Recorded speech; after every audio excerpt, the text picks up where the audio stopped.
দর্শক, আজ আসছি আমাদের বাড়ির পাশের একটি বিশাল বড় খামারে। এই খামারে অনেক পরিমাণে মাছ রয়েছে, মাছ ধরার ভিডিও দেখাবো। সকালবেলা সূর্য ওঠার সাথে সাথেই ভোলা জেলার খামারিরা নেমে পড়ে খামারের মধ্যে জাল ফেলে মাছ ধরার জন্য। মাছ ধরার সঠিক সময়ে ভোরবেলা যত ধরনের খামারি রয়েছে সব খামারিরা ভোরবেলা নেমে পড়ে পানিতে নেমে মাছ ধরে, হোক শীতকাল হোক বর্ষাকাল, কারণ এই সময় তারা মাছ ধরবেই। আমাদের বাড়ির পাশে অনেক বড় একটি মাছের খামার রয়েছে, আমরা সেই খামারে আসছি আপনাদেরকে অনেক অনেক অনেক পরিমাণে মাছ ধরার ভিডিও দেখানোর জন্য। আপনারা মাছ দেখে মুগ্ধ হয়ে যাবেন ইনশাল্লাহ। এই জালটি টেনে অলরেডি মাছ কিনারায় ভিড়িয়ে ফেলেছে তারা। এখন তারা নিয়ে যায় মাছগুলোকে সঠিকভাবে বেছে নিবে। আমাদের এলাকায় ছোট মাছ বিক্রয় হলেও খুব কম দাম পায়, তাই জন্য খামারিরা ছোট মাছ বিক্রয় করে না, খামারিরা বিক্রয় করে বড় মাছ। আমরা যে খামারটিতে আসছি সেই খামারটিতে চাষাবাদ হয় পাঙ্গাস, তেলাপিয়া এসব মাছ।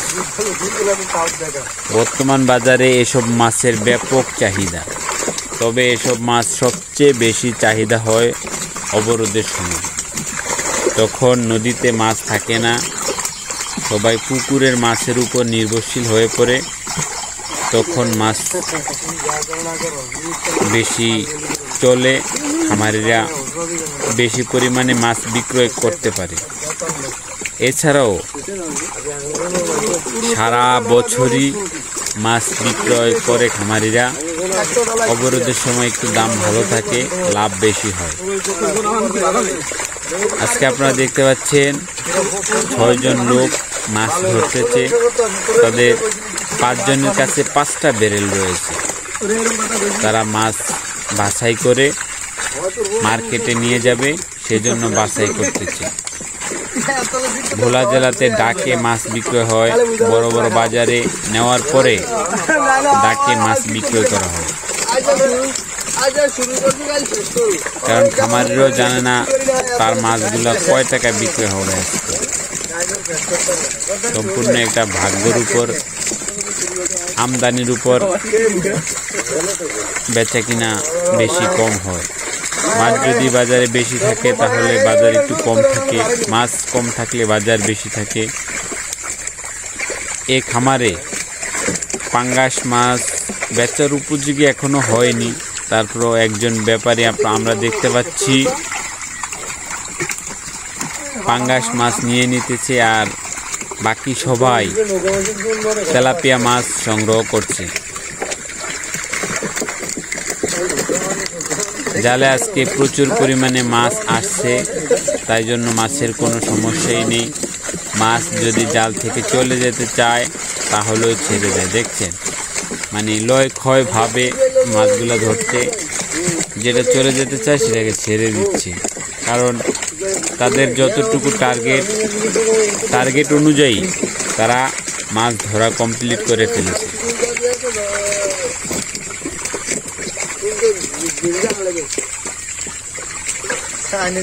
বাণিজ্যিকভাবে মাছ চাষাবাদ করা হয় ভোলা জেলায়, এবং সরকারিভাবে বেসরকারিভাবে বিভিন্নভাবে প্রশিক্ষণ দেওয়া হয়। খামারিদেরকে উপযুক্ত প্রশিক্ষণ দিয়ে গড়ে তুলেছে, তাই জন্য তারা লাভবান। তাদের সঠিক প্রশিক্ষণ দেওয়াতে তারা আজ বড় বড় মাছের খামার দিতে পারছে।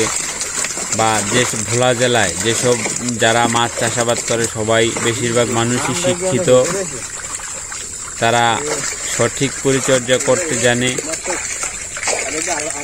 কি মাছকে কোন সময় কি খাবারটা দিতে হবে, অসুস্থ হলে কি করতে হবে, পুকুরে গ্যাস হলে কি করতে হবে, সব ধরনের প্রশিক্ষণ তারা জানে, এই জন্য তাদের মাছ চাষে কোনো সমস্যাই হয় না।